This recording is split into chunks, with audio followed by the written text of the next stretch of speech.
Pardon the interruption, but I'm Mike Wilbon. Peyton Manning is on our show today, Tony. You think you and I could ever host something like the Manning Cast? And Tony Kornheiser, maybe, but would it be okay if I went to bed at halftime? You could carry on, you could do the whole second half by yourself? I got the under on that. If you can get through the first quarter and maybe a commercial break, I may have to call Stephen A. out of the bullpen or something, but, Yeah, you put on all the good guests in the second half when I'm asleep. Yeah, it's okay. Absolutely. I won't mind. We'll just talk for a while, you and I, and then I'll go to sleep. Welcome to PTI, boys and girls. In today's episode, the Dodgers land Shohei, the Lakers win the NBA Cup, and Peyton Manning joins us for 5 good minutes. But we begin today with the Dallas Cowboys blasting the Philadelphia Eagles last night, 33-13, and drawing even with the Eagles in the division. The Eagles didn't get a single offensive touchdown, and the Cowboys were ahead 24-6 at halftime. Wilbon, you want to start with the Cowboys winning or the Eagles losing? Yeah, Tony, they're tough to separate because of the dynamic and it being a division game, but I'll go with the Cowboys in this case. Look, I thought going into this game, I did something I don't ever do. I put a lot of points in my confidence pool, not points as in point spread, confidence pool on the Cowboys. Cowboys had to win this game. This is all what I call a schedule loss. I looked at this game coming off of the 49ers game, forget the result of the 49ers and the Eagles, just coming off that. And they weren't going to go down to Dallas and beat the Cowboys. The Cowboys were worth a damn.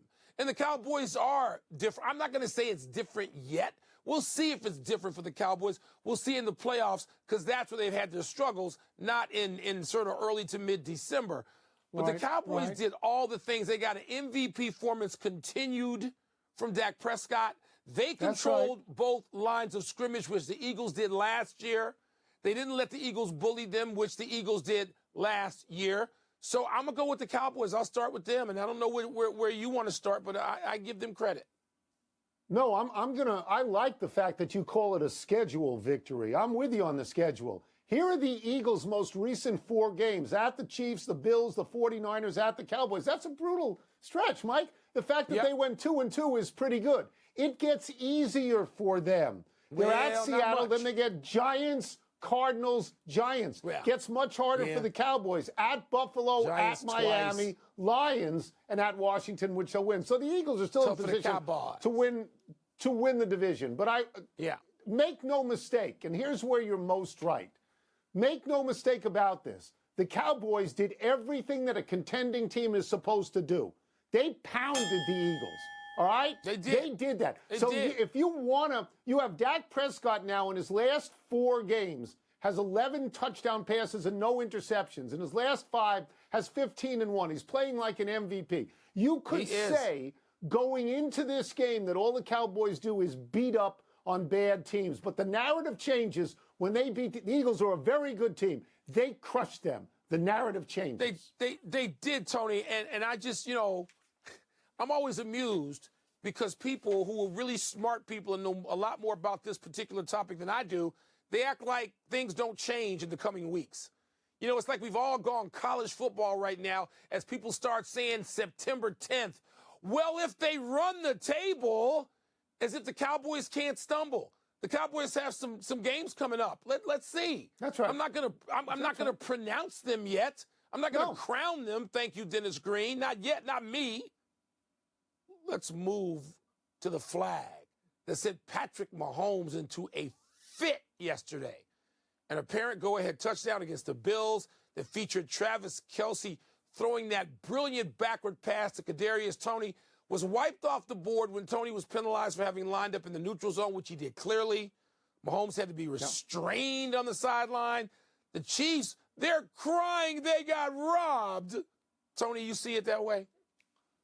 Let's just first state that the Kelce play is a great play. It's a Hall of Fame play. This is not some pitch lateral. It's an actual pass, and then Toney gets into the end zone. Did they get robbed? Sure, they got robbed. Was it a penalty? Sure, it was a penalty. His foot is over the line. I don't know what we are talking about here.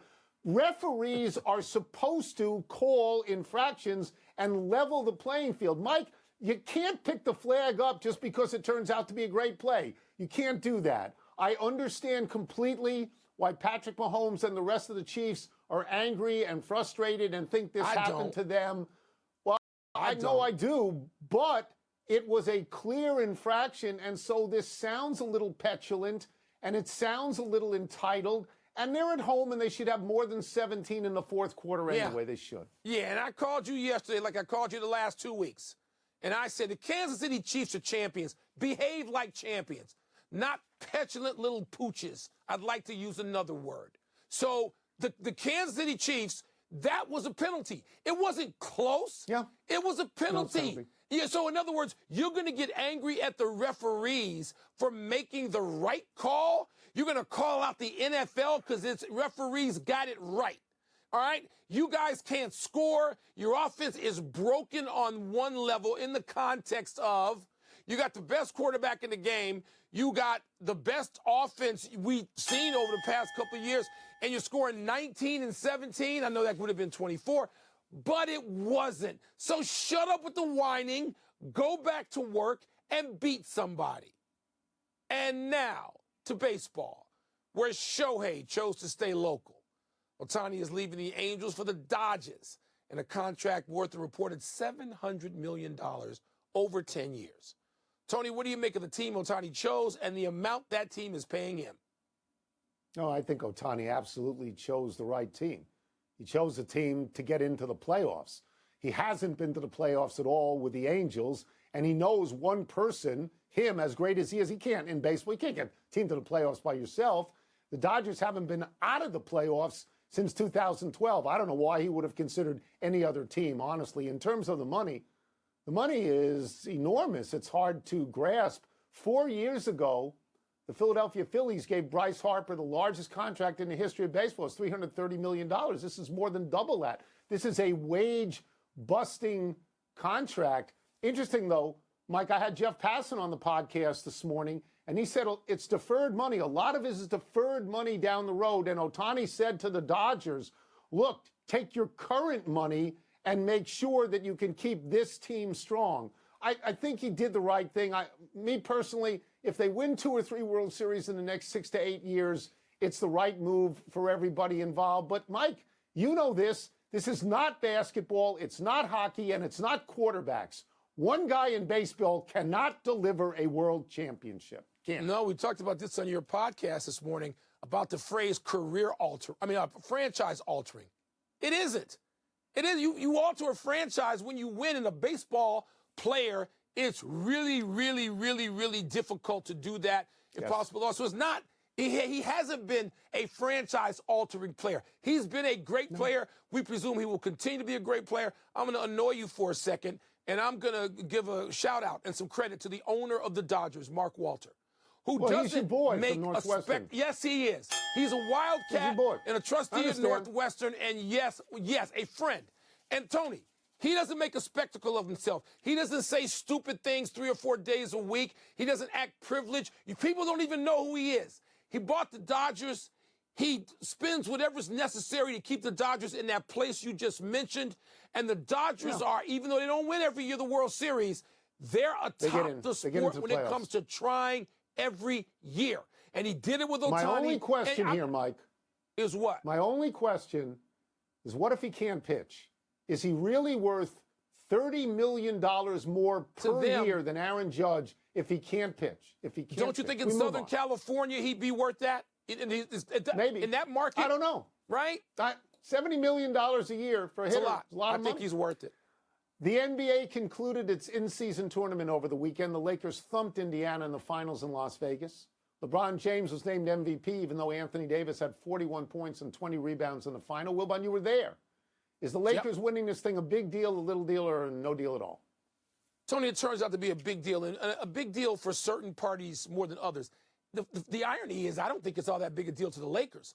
The Lakers are trying to get banner number 18 up there before the Celtics get banner number 18. That's what those franchises are playing for. For the Indiana Pacers, it was important just to make it that far. It really was. And, Tony, it was important for LeBron James because the name on that cup, the first name, right now the only name, is not Bill Russell's name, it's not Kareem's name or Oscar's name, it's not Jerry West's name, it's not Julius Erving's or Michael Jordan's or Magic's or Bird's or Shaq's or Kobe's. It's LeBron's name, and he cares about that, and he gives this tournament, which you and I started by saying, a credibility, Tony, and a stature that only LeBron James can give it now. And the league is certainly fortunate to have him care like that and to play like that every time they teed it up. So I think it's a little deal, maybe a little big deal because of what you're saying about LeBron. But I don't see the payoff in this, Mike. The reason everybody plays regular season games is to get to the playoffs. If you win this thing in the regular season, to me, it ought to guarantee a spot in the playoffs, and then it's meaningful. If not, by March, nobody will really remember this. I think you got to guarantee something, or else, why are we playing this thing? Look, I like the courts. They were attractive. I like the uniforms. Ugh. I like the idea of it. And you told me something today that was stunning to me. It doesn't count in the standings. It's statistically irrelevant in the standings. Yeah. What if Anthony Davis had 81 points? It wouldn't count. Tony, if you play the game, it's got to point. count, Mike. Great point. Got to It count. wouldn't count, though. Got to count. Didn't count at all. Let's take a break. I don't understand that. Coming up, what's wrong with the Chiefs' offense? We're going to ask Peyton Manning.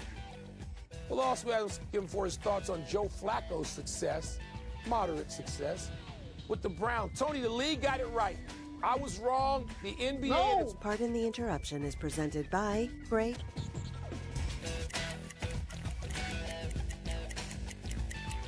Let's dig back into the NFL with a man who will be working hard tonight, watching two simultaneous Monday night games on the Manning Cast, Hall of Fame quarterback Peyton Manning. Let's start with this.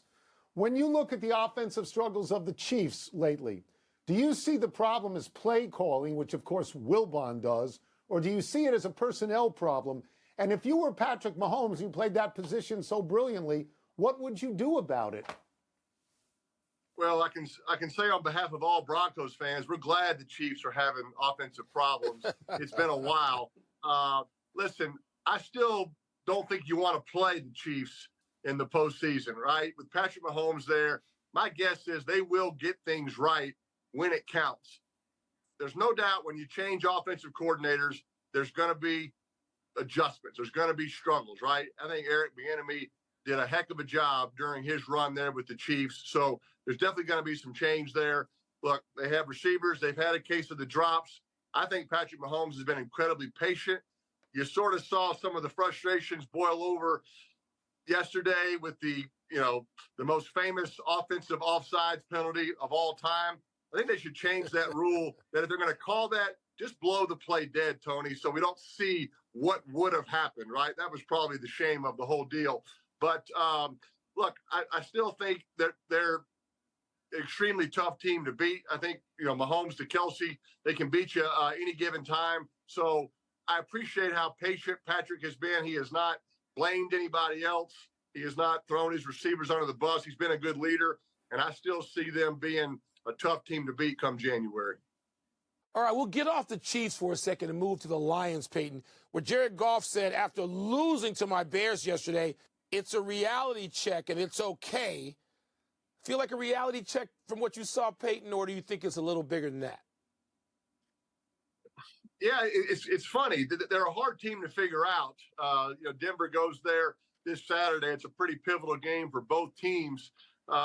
You would think Detroit would be kind of ready to play at home, but these days when you're trying to just win a game to possibly have a chance to get in the playoffs, you just can't go down to Chicago and play like that if you expect to kind of be a contender in the postseason. So I know that one's definitely a setback for them.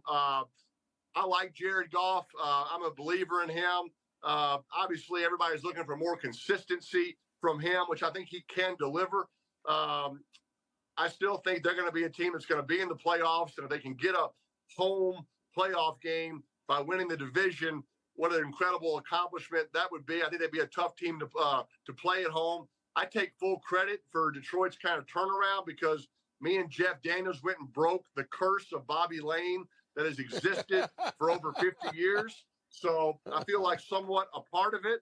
I don't want them to beat Denver this Saturday, but look, I think they're doing a heck of a job turning things around there. Look, creating that culture of winning, it's not overnight, Mike.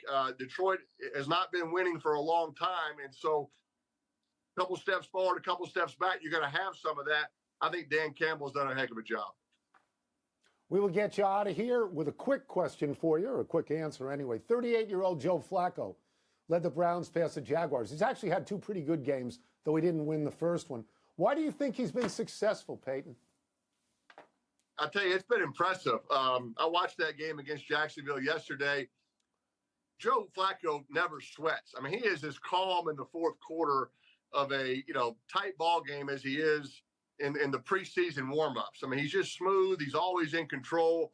Look, that's not easy. I mean, we've seen different quarterbacks come in. We saw Dobbs come in and kind of make a good run, but now he's kind of come back to earth a little bit and had a tough day yesterday. But, Joe coming in, learning the new system. I think the one thing Joe's probably been able to do is, look, it's hard for a young quarterback to come in, Tony, Mike, and tell the coach, I don't like those plays. These are the ones that I like, right? A veteran quarterback like Joe Flacco can say that. He goes, hey, this is what I know. Give me these concepts. I can move the ball. So I think he did that with Kevin Stefanski, and good for Kevin for saying, you got it, Joe. We want you to be comfortable. Yeah. I think it's easier for a veteran quarterback to do that, and Joe's done that. The Browns are looking pretty good right now. Peyton, thank you so very much. Thank you. Much appreciated, Peyton. Thank you, sir. You're welcome, guys. Happy holidays. Tonight's Manning Cast with Peyton and Eli will feature both the Titans, Dolphins, and Packers, Giants on ESPN2 and ESPN+. Let's take one last break. Still to come, two of the AFC's best young quarterbacks go down. And it's tonight when the Pistons and Spurs finally break their long, sad losing streaks. Tony, you watch multiple games like Peyton and Eli. That's what you do. You don't have one TV and say, where's the remote?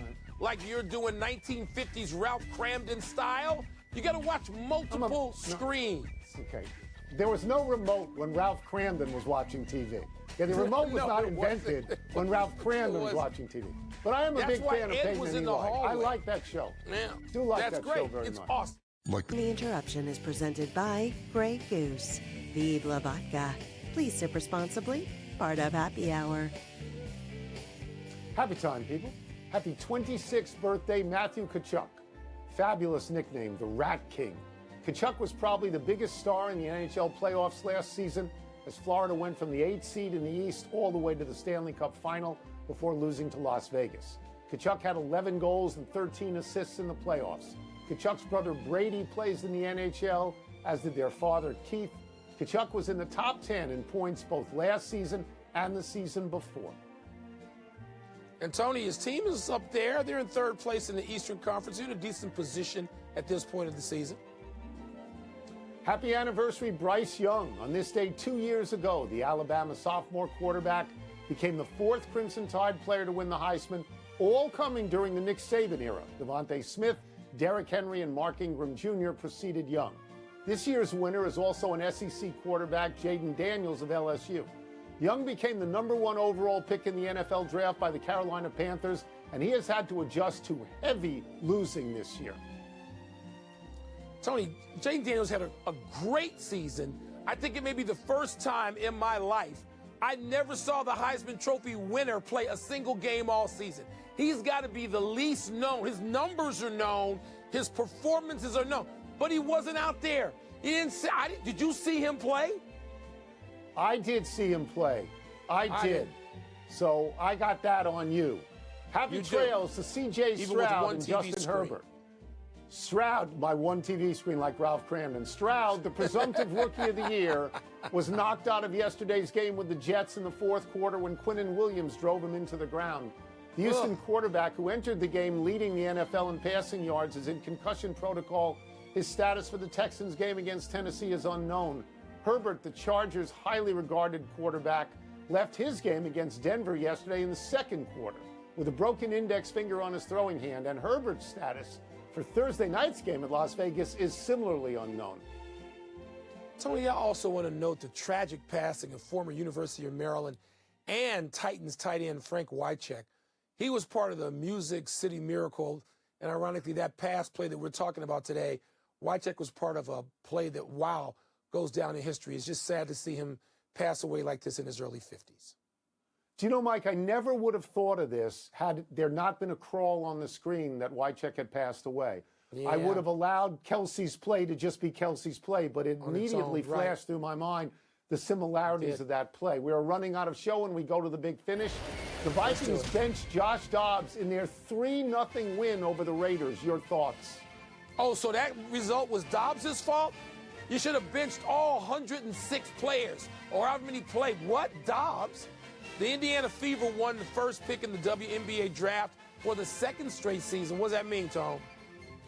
It means that Caitlin Clark will be drafted #1, and she'll have to take a huge pay cut from what she makes on name, image, and likeness to play in the WNBA. Yes. Huge. Yeah. Like That's why she probably would think, let me take another year, a grad year. LSU women's basketball guard Kateri Poole, do I have that right, is no longer on the team. Is that significant, Mike? Well, 22 minutes per game last season, down to 12 minutes per game this season. I mean, that says the coach is preferring somebody else out there. So I understand. The Columbus Crew beat LAFC to win the MLS Cup. Are you impressed?